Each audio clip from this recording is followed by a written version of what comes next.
ਕਰਾਣੀ ਜਾਂ ਸ਼ਾਇਦ ਮੈਂ ਕਹਾਂ ਉਹਦੇ ਕੋਲ ਸੀ ਮੈਂ ਉਹਨੇ ਉਹਦਾ ਕਮਰਾ ਦਿਖਾ ਲਿਆ ਹੈ ਨੀ ਇਹ ਅੱਛੀ ਨੌਵੀਜਨ ਲੱਕੜੀ ਉਹਨੇ ਕਿਆ ਰਹਿਣਾ ਤਾਂ ਮੈਂ ਜਾ ਜਿੱਥੇ ਵੀ ਤੇਰੀ ਮਰਜ਼ੀ ਮੈਂ ਆਲੇ ਦੁਆਲੇ ਦੇਖਿਆ ਕੋਈ ਉੱਥੇ ਕੋਸੀ ਨਹੀਂ ਸੀ ਮੈਂ ਦੂਰੀ ਤੇ ਬਹਿ ਗਿਆ ਸਮਾਂ ਸੋਚ ਕੇ ਉਹਦੀ ਸ਼ਰਾਬ ਪੀ ਕੇ ਅਸੀਂ 2 ਵਜੇ ਤੱਕ ਗੱਲਾਂ ਕੀਤੀਆਂ ਫੇ ਉਹਨੇ ਕਿਹਾ ਸੌਣ ਦਾ ਸਮਾਂ ਹੋ ਗਿਆ Ramón Lobo, buenos días. Muy buenos días, ¿qué tal? Muy bien, estás preparando un viaje a Estados Unidos. Yo te he dado ciertos consejos y me parece que no los vas a cumplir. Bueno, voy a cumplir algunos. Sí, a finales de noviembre volveré para allá, aprovechando que tengo un amigo que le puedo gorronear la casa. En Nueva York, de hecho, incumples el primero de los consejos, es no ir a Nueva York en Navidad. Ya, fui el año pasado, no me sentí muy bien, pero bueno, ahí empezó un libro que quiero terminar allí. Y es que Antonio voy a su casa y él se viene a la mía, con lo cual es un cambio perfecto. Claro, haces un intercambio que os sale gratis. Claro. Así te puedes pasar un buen tiempo en Nueva York, pero ya que vas por el sur de Estados Unidos, acércate a la frontera.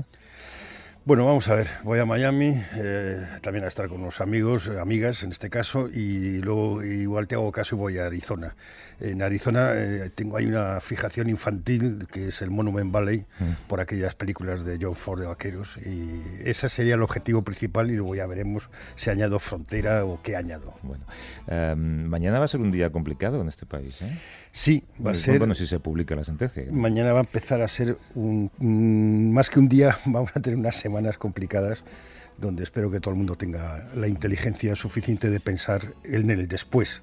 Porque este es el último resto de una política que llevó el Partido Popular desde el Tribunal Constitucional cuando derribó gran parte del Estatut. Este es el final de esa política y ahora debería comenzar después otra vía política más de construcción de puentes. Bueno, pero todavía queda un largo camino hasta que se pueda pasar página, porque empezaremos a hablar de indultos, de amnistías, de recursos. Sí, puede pasar una generación hasta que se pueda, bueno, de alguna forma paliar los daños. Hay un libro que siempre recomiendo que es de Ruy Domènech, que es un medievalista granaíno que vive en Barcelona hace 40 o 50 años, que se llama Informe de Cataluña, Historia de una rebeldía 777-2017. Lo que cuenta ahí, que es la historia de Cataluña, es exactamente las mismas divisiones que había en el siglo VIII, son las que hay ahora dentro de Cataluña, y el mismo problema de dónde ubicar Cataluña desde el siglo VIII sigue estando ahí. Es una lectura fundamental para independentistas y no independentistas. Y para entender que siempre estamos condenados a repetir la historia, ¿no? Bueno, vamos con lo nuestro. Vamos.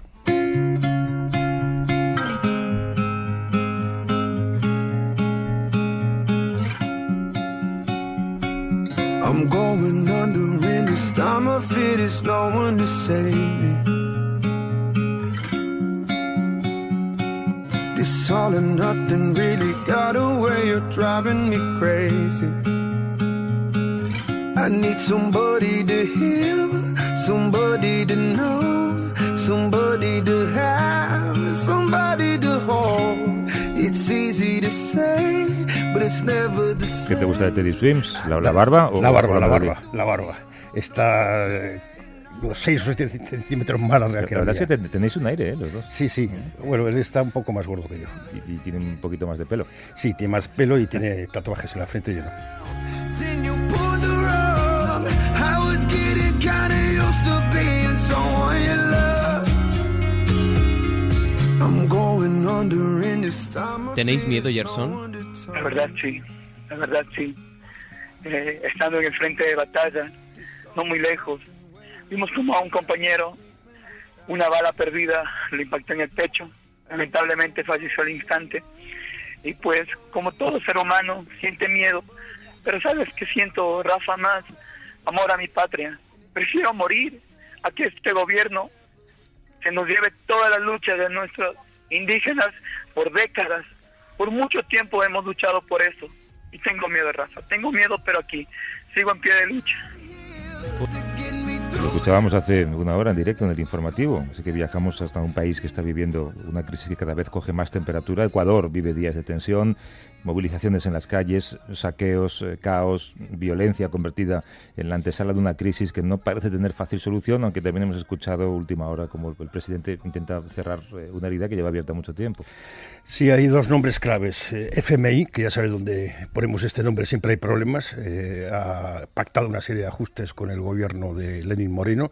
Entre ellos ha provocado los ajustes un aumento del 120% de los combustibles, que llevan 40 años subvencionados, recorte de vacaciones, de salarios, y bueno, empezó todo con los transportistas, los más afectados por la subida de la gasolina y del diésel. Luego el movimiento indígena, que es muy potente en Ecuador. Y hay otro actor, que es Correa, Rafael Correa, el presidente anterior, que no pudo repetir mandato porque la Constitución no le permite un tercer mandato, y colocó a Lenín Moreno, que es un hombre suyo, para que le guardara un poco el puesto, y ha sucedido parecido a lo que ocurrió con Uribe y Santos. Moreno tiene ideas propias, se ha enfrentado con Correa, y yo no sé hasta qué punto Correa está también detrás, sí está en las redes sociales pidiendo elecciones, pero la verdad es que el pacto con el FMI es una traición a todo lo que ha supuesto el movimiento de Correa en los últimos 10 años. Claro, tú has dado la clave es el reparto del dinero y además quién sufre las consecuencias de ese reparto. Hay un dato que puede ser positivo o esperanzador a quienes defendemos que las cosas se hagan a través del diálogo, ¿no? Y es ver cómo al final la calle parece que reacciona y a la reacción de la calle surge una reacción política, ¿no? Claro, es que el FMI solo ve Excels desde despachos enmoquetados, no ve gente. Por ejemplo, consiguió que se subiera el precio de la sanidad en Níger, que es uno de los países más pobres del mundo. O sea, esta gente no ve gente. Entonces, cuando tú aplicas medidas de ajuste a gente que ya vive más que ajustada por la pobreza, por la desigualdad, pues provoca este tipo de cosas. Vamos a ampliar un poco la información con el periodista y compañero del País, Francesco Manetto, que nos atiende en directo desde Quito. Son 7 horas menos allí. ¿Cómo estás, Francesco? Buenos días. Buenos días, Javier. Buenos días, Ramón.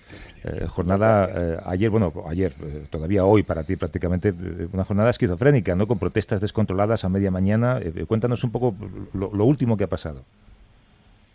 Sí, hoy ha habido pues muchísimos mensajes contradictorios y ha sido en efecto un poco algo esquizofrénica la jornada, porque hoy era el 10º día de protestas, ha sido el más violento de todos, con disturbios, episodios de exceso y de represión, de exceso de uso de la fuerza policial.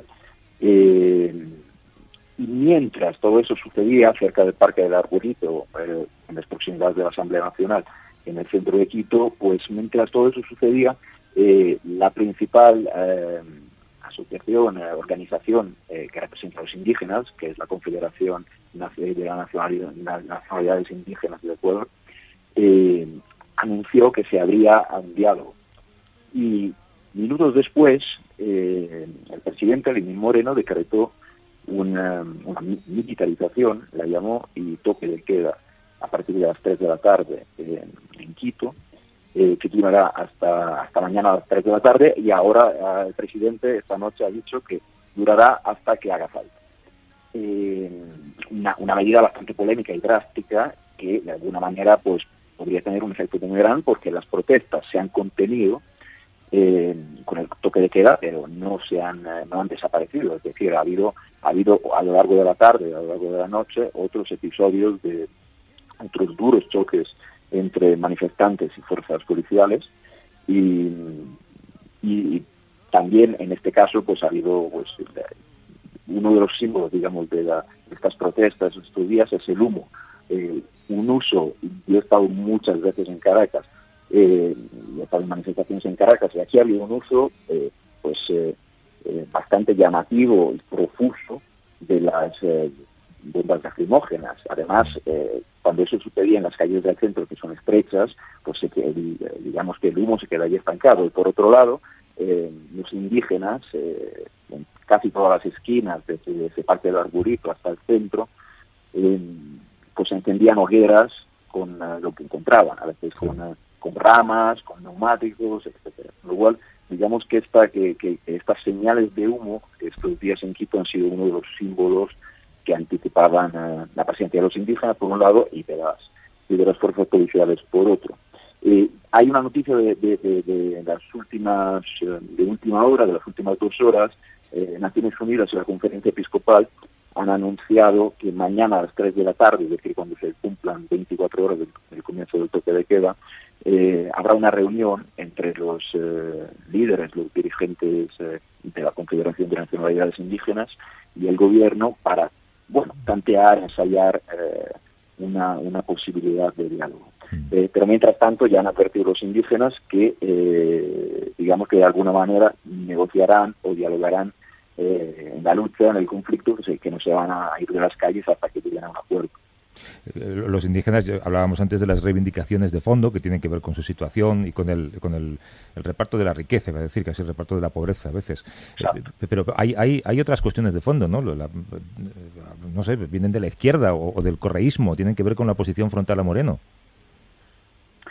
Sí, ahí hay una amalgama, digamos, de reivindicaciones.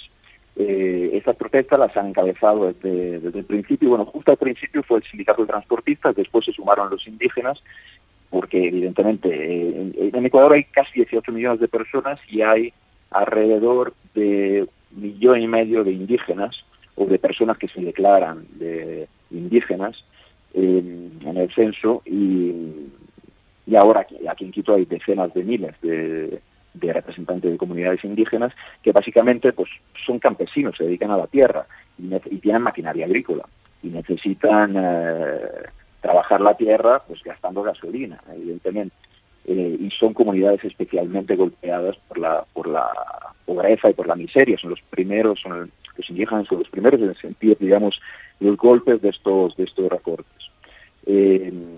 Entonces ellos tienen una reivindicación muy práctica que consiste pues en la derogación, en que Lenín Moreno retire este decreto que es el 883.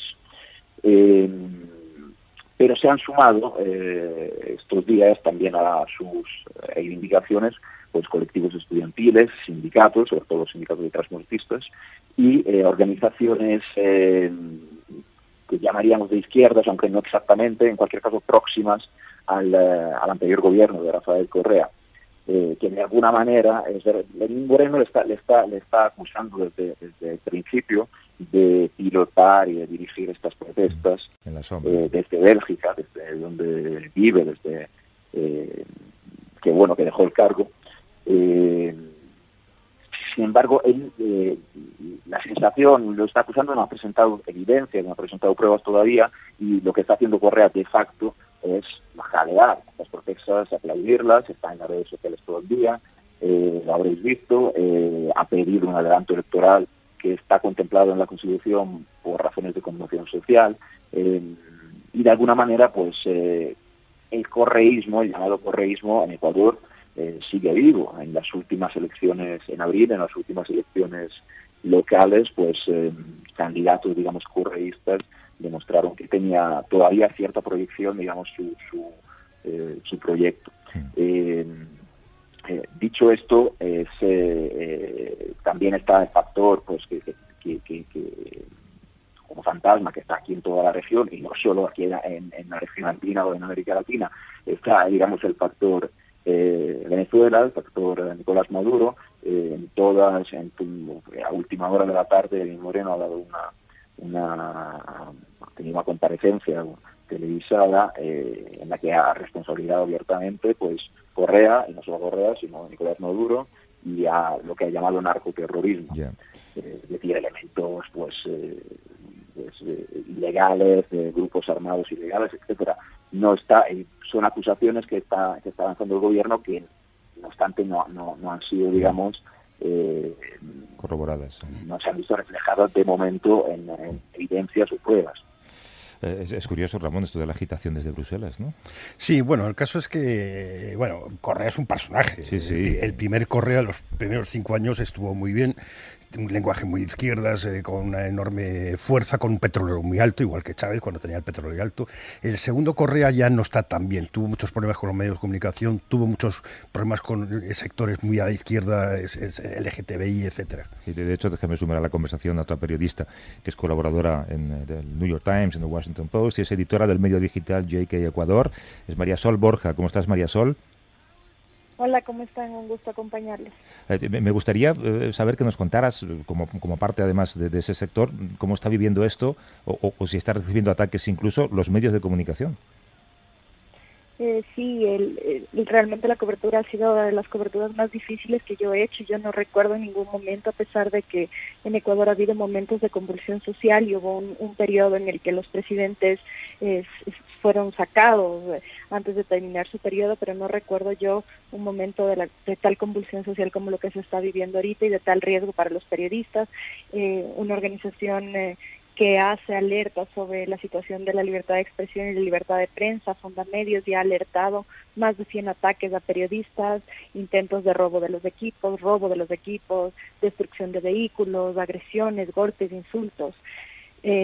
Hoy además se intentó, entraron prácticamente a un canal de televisión de alcance nacional ubicado en Quito, incendiaron un vehículo, intentaron ingresar, había 25 personas trabajando adentro que tuvieron que esconderse en un cuarto de seguridad mientras la policía llegaba. Los manifestantes estaban afuera y no dejaban pasar ni siquiera al carro de los bomberos para que puedan apagar el fuego. Y hubo varias alertas también en un diario, uno de los diarios más grandes del país, Diario El Comercio. También varios periodistas alertaron que estaban allí dentro y había manifestantes intentando ingresar a estos dos medios de comunicación. Por eso también se alertó a los otros medios para que evacuaran a su personal en Quito. Las dos cadenas de televisión más grandes de hecho tuvieron que suspender su transmisión desde Quito y hacer únicamente desde Guayaquil. Entonces realmente la situación para los medios de comunicación y para los periodistas ha sido muy delicada. Hace 2 días uno de los periodistas que estaba cubriendo la asamblea de la CONAIE en la Casa de la Cultura fue agredido al salir, le rompieron la cabeza, a su asistente de cámara y a su camarógrafo también les apedrearon. Entonces la situación para el trabajo periodístico realmente es muy complicada. María Sol, se puede decir que Lenín Moreno fue elegido en una plataforma de izquierdas, pero está gobernando más cerca de Macri. ¿Tú qué crees que tiene más culpa de lo que está pasando, el FMI o Correa? Bueno, en realidad creo que no le podemos quitar al gobierno la responsabilidad de cómo ha manejado la situación, ¿no? Considerando que tenía que tomar estas medidas, si es que el gobierno consideraba que esa era la decisión, pues sí había que haber hecho un análisis previo de cuáles podrían haber sido las consecuencias. El tema con el movimiento indígena no es reciente, llevan 2 años intentando dialogar con el gobierno por varias reivindicaciones que no solamente tienen que ver con lo que ha sucedido ahorita con el paquete de medidas, sino con temas relacionados a las consultas previas en zonas petroleras, de zonas mineras. Hay varias reivindicaciones que tienen, además que hay que considerar que el movimiento indígena tiene muchas facciones. Hablar de un movimiento indígena unido o uno solo en realidad no cabe, porque hay varias facciones y todos tienen demandas distintas. Los indígenas de la sierra no tienen las mismas demandas que los indígenas de la Amazonía, por ejemplo, y dentro del propio movimiento se han ya alertado de varios intentos incluso de cortar el diálogo, mientras ciertos dirigentes intentan empujar el diálogo con el gobierno, otros parece incluso, yo lo llamaría hasta que parece que lo están saboteando. Entonces sí creo que el gobierno tiene una responsabilidad sobre eso, pero también tiene la comunidad indígena y por supuesto estas organizaciones no identificadas que a mí me recuerdan mucho a las fuerzas de choque que hubo en el gobierno de Correa y que probablemente están relacionadas con él, eso no lo sabemos todavía, pero cada quien tiene que asumir sus responsabilidades aquí. Pero cuando dices no identificadas, está siendo muy elegante. ¿Quién sospechas que está detrás? Como te digo, me recuerdan un poco a las fuerzas de choque que hubo durante las manifestaciones en el gobierno anterior. Por ejemplo, la policía, incluso la ministra de Gobierno ha hablado de los Latin Kings, que eran fuerzas de choque del correísmo, y esa fueron denuncias periodísticas que se hicieron en su momento por los vínculos que había con el gobierno anterior. Yo no tengo en este momento una prueba concreta para decir si tiene que ver o no tiene que ver, pero hay algunos movimientos que resultan incluso las consignas parecidas a las que se utilizaban en el gobierno anterior. Ahora basta que cualquier persona está en la calle y grita prensa corrupta y entonces hordas de personas no identificadas se lanzan a intentar arrancarte los equipos o a exigirte que transmitas ciertas cosas, y eso pasaba mucho en el gobierno anterior. Entonces sí, la tónica me recuerda a eso, pues es innegable. poco mafioso esto que nos cuenta Marisol. Francesco, estás en pleno toque de queda. ¿Desde dónde estás? Que no sé en qué lugar es. ¿Qué ves o qué oyes? Estoy, ahora mismo está el barrio tranquilo. Estoy en un hotel. Hubo una cacerolada en este sector de Quito, pues al lado de la avenida de los Giris, que digamos es un sector de clase media alta incluso. Ahora no se oye nada. He salido yo hace una hora más o menos a dar un paseo por el barrio, y no había casi nadie por la calle, ¿no? O sea, algunos policías. El gobierno nos pidió a los periodistas que quisiéramos salir, digamos, para realizar la cobertura, que enviáramos un correo electrónico para obtener, para informar de que estábamos aquí y para obtener un salvoconducto para poder informar. Bueno, pues cuidaos los dos. Francesco Manetto, periodista del País, y María Sol, editora del medio digital UK Ecuador. Gracias a los dos. Un abrazo. Muchas gracias. Gracias también. Come gather round, people, wherever you roam, and admit that the waters around you have grown, and accept it that soon you'll be drenched to the bone. If your time to you is worth saving, well then you'd better start swimming or you'll sink like a stone, for the times they are changing. Déjame, Ramón, saludar a un colaborador de este programa que en sus ratos libres también hace otras cosas, como por ejemplo viajar por el mundo. Rafa Panadero, ¿cómo estás? Buenos días. Hola, ¿qué tal? Buenos días. Muy buenos días. Estás en Archach, es una ciudad, fíjate, es que no sé ni siquiera cuál es la pronunciación correcta del nombre. Es una ciudad que para muchos es nueva. Pues estoy en Stepanakert, que es la capital de Artsaj, que es el nombre armenio que ahora se usa para hablar del territorio que antes conocíamos, como estudiamos, como Nagorno-Karabaj.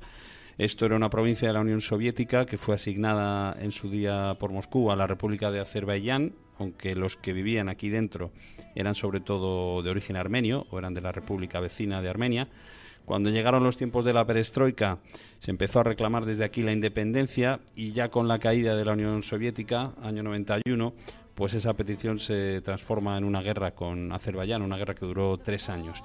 Ahí murieron entre 20 y 30.000 personas y hubo más de 1 millón de desplazados, de refugiados, y desde entonces hay un alto el fuego, pero es un alto el fuego, la verdad es que es muy frágil, está cogido ahí con hilos, porque tanto Artsaj como Azerbaiyán mantienen desplegados tropas y misiles en la frontera, y cada poco tiempo hay algún incidente en esa línea, en la línea de frente, y la verdad es que mueren decenas de personas al año en esos incidentes.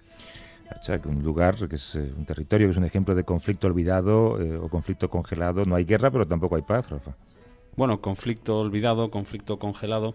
Es verdad que tendemos a llamarlo así desde fuera, pero cuando llegas aquí, cuando pasas unos días aquí, enseguida te das cuenta de que ni olvidado ni congelado. Es algo que de alguna manera siempre está ahí, siempre está presente, y se recuerda mucho. Se recuerda lo que pasó hace 30 años, en el 91. When I was around 13, the war started. You know, one day you wake up and you have no electricity because Azerbaijan has cut it off. Armine nos contaba que ella tenía unos 13 años cuando empezó la guerra, que recuerda que un día se levantaron y no había electricidad ni gas porque Azerbaiyán lo había cortado, que de repente otro día estaban también aislados, no podían ni entrar ni salir porque habían bloqueado todas las carreteras,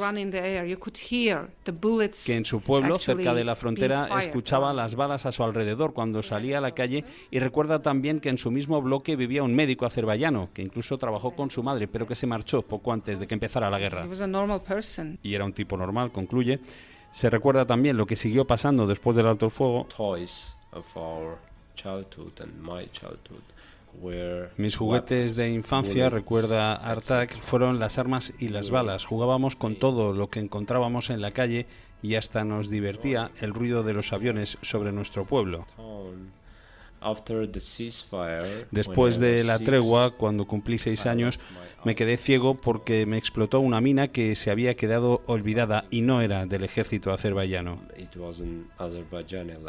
Y se recuerda, como si fuera ayer, se recuerda especialmente lo que pasó hace solo 3 años, en 2016, cuando en una operación sorpresa el ejército de Azerbaiyán recupera unas hectáreas de terreno deshabitado en la frontera, en lo que aquí se llama la Guerra de los 4 días.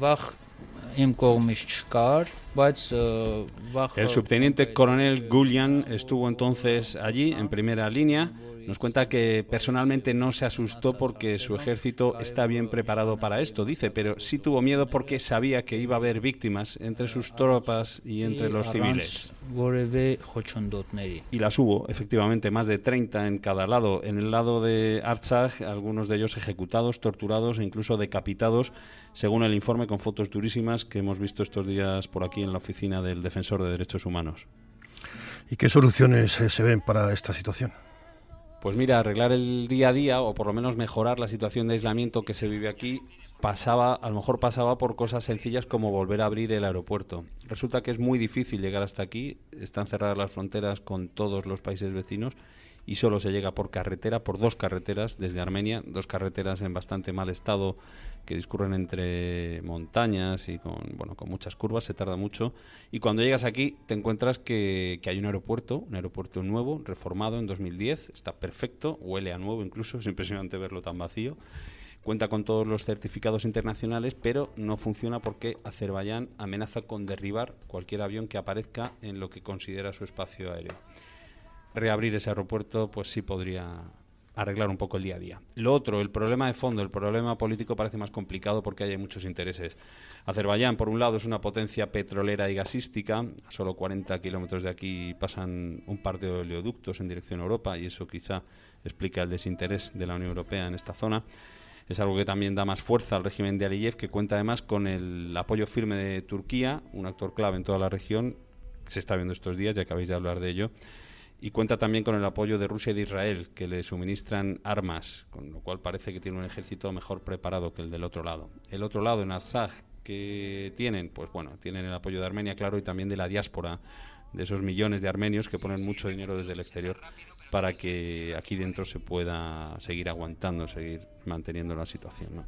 El tono que te encuentras cuando hablas aquí es siempre de mucha calma, de apostar por una solución dialogada, incluso desde el ejército se apuesta por ese diálogo. Desde el otro lado el tono siempre parece más amenazante, pero lo cierto es que no se está avanzando nada, ni de un lado ni del otro. En estos 30 años ha habido muchos intentos de negociación, pero está todo muy parado. El otro día me hacían una buena comparación para describir la situación aquí.